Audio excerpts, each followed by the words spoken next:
These students are trapped in a cave where time runs incredibly slow, and thousands of years have passed outside. Humanity has left for Mars during this time. A man named Professor Hopper is investigating an old hippie van alongside his dog, Boss.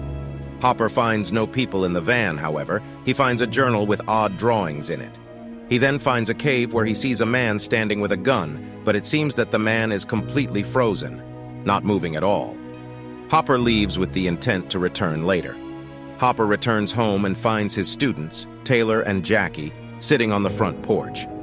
They ask him if he found the van and the hippies, and when they will go to look.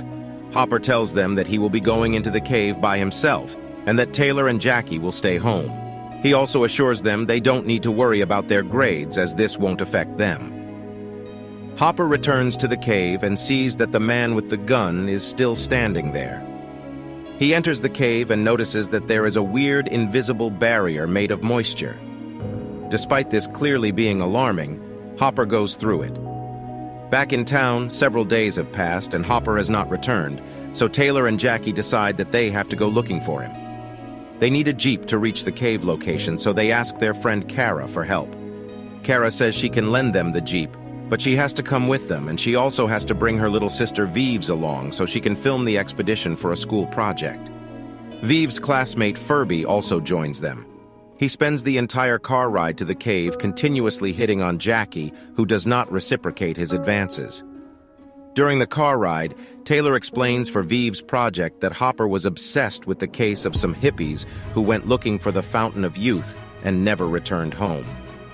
Jackie and Taylor are working with Hopper on a research project investigating these hippies that went missing. Furby sets up connected cameras for everyone so that they can document everything. They arrive at the location of the hippie van. Jackie and Taylor find the same journal Hopper found earlier, along with a picture with the words, "The Hoppers," written on it. They realize that Hopper wasn't researching some random hippies. The hippies were his parents that went missing. Jackie finds a rope attached to the hippie van and follows it into the entrance of a cave. It's a different entrance to the same cave Hopper went into. The rope goes all the way to a cliff where they find that it's cut off. They decide to climb down to find Hopper. Kara, Vives, Jackie, and Taylor climb down using ropes while Furby is left up at the car as a lookout, a job that he is not particularly excited to do. While climbing down, Kara feels the same moisture barrier that Hopper did earlier. We go back to the moment that Hopper crosses the barrier. As he crosses the barrier, the man with the gun starts moving and goes forward into the cave. Hopper looks back and sees that light and dark are rapidly shifting at the entrance of the cave. He hears some strange noises in the cave and decides to go back outside. As Hopper comes out of the cave, it's suddenly nightfall, and there are significantly more trees than there were before. He arrives at his car to find that it is covered in vegetation and dust, as if it has been standing there for a long time. He finds Kara's Jeep and looks inside. He recognizes Jackie's bag and realizes that Jackie and Taylor might be there. He decides to go back inside the cave to look for them. Kara, Taylor, Jackie, and Vives drop into the cave. Jackie and Vives go exploring a tunnel when they hear growls and screams. They all panic and decide that it's time to go back up. However, just as Jackie is climbing the rope suddenly snaps and Jackie falls, injuring her ankle. Taylor, who tried to catch her, injures his hand. They assume that Furby cut the ropes as a joke and try to contact him on the radio. After a few minutes of no response of any kind, they get a reply on the radio from Furby, who sounds injured and is calling for help. Taylor buzzes the radio and realizes that the reply is coming from inside the cave. The gang decides to go further into the cave to see who is on the other end of the radio. They reach another opening to the cave, but it's high up. The light is changing rapidly at the opening, going from dark to light in seconds. Kara finds Furby lying on the ground alongside some broken rope. He is dead. They are all shocked and panicked at what is going on. The gang decides to go through Furby's camera footage. They find that Furby's camera footage spans days, even though they have only been down in the cave for a few hours. Furby's footage shows him going through Hopper's father's journal, which says that this cave contains the Fountain of Youth, the water of which has healing powers. Furby waits for them to come back out of the cave for days, but when they don't, he begins to consider the idea that something terrible has happened. He cannot drive and go back, so he decides to climb down using a rope that Hopper tied to his entrance of the cave for emergencies. As he climbs down, Furby passes the moisture wall, which is actually the time barrier, and notices the sun passing by very quickly. Just then, the rope breaks and Furby falls and dies.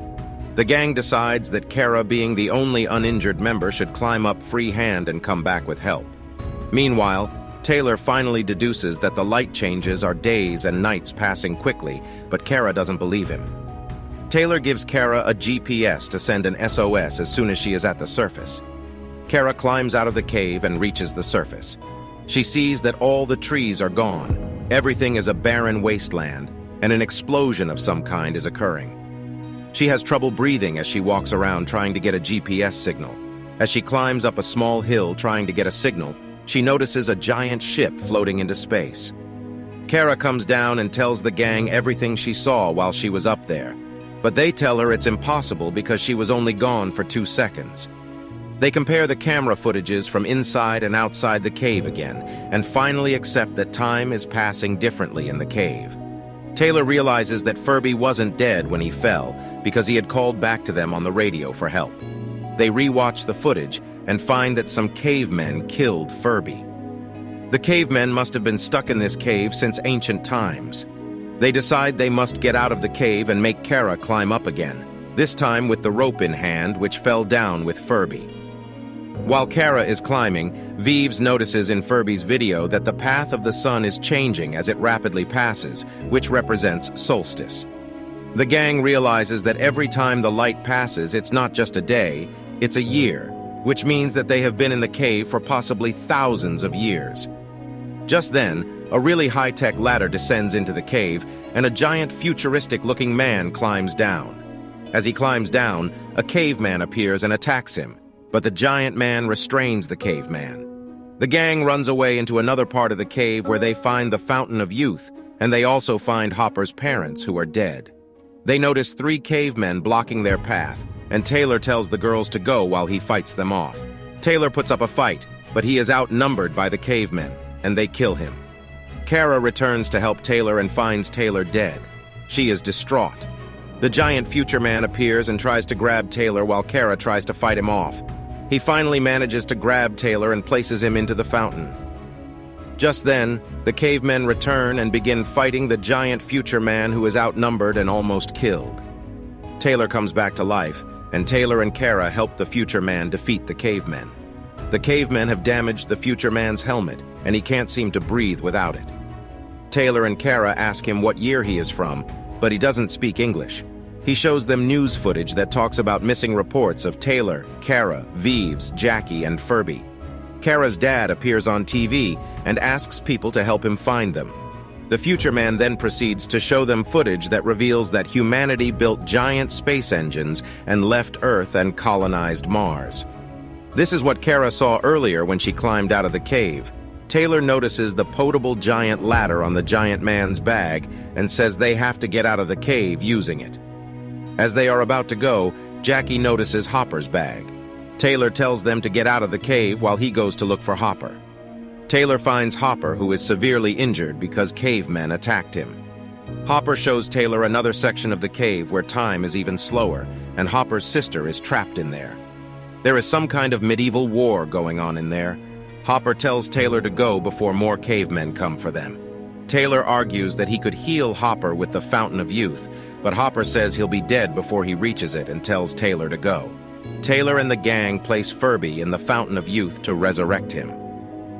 Just then, more cavemen arrive, and the gang runs to get out of the cave, leaving Furby behind. As they are getting out, they notice that the sun is no longer outside the cave, but instead, there is water and a green light at the entrance.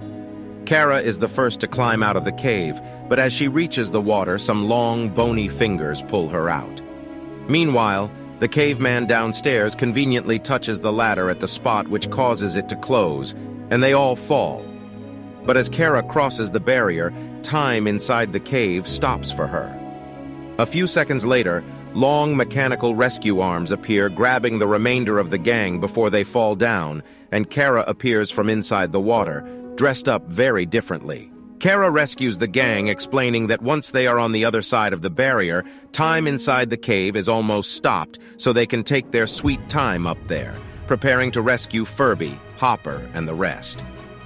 The gang is pulled up by the mechanical arms, and a few seconds later, more mechanical arms appear to rescue Furby, Hopper, and Hopper's family. Furby, Hopper, and Hopper's family all wake up inside a spaceship to find Kara, Vives, Jackie, and Taylor all already there and dressed up. They explain that they are on a spaceship to Mars, and because of their encounter with the cave and its time-bending properties, they are the subject of much research with evolved humans of the future. They are kind of like celebrities. The end. Thank you for watching. Be sure to like our channel and subscribe if you enjoy content like this. Also, let us know what movie you would love us to recap for you.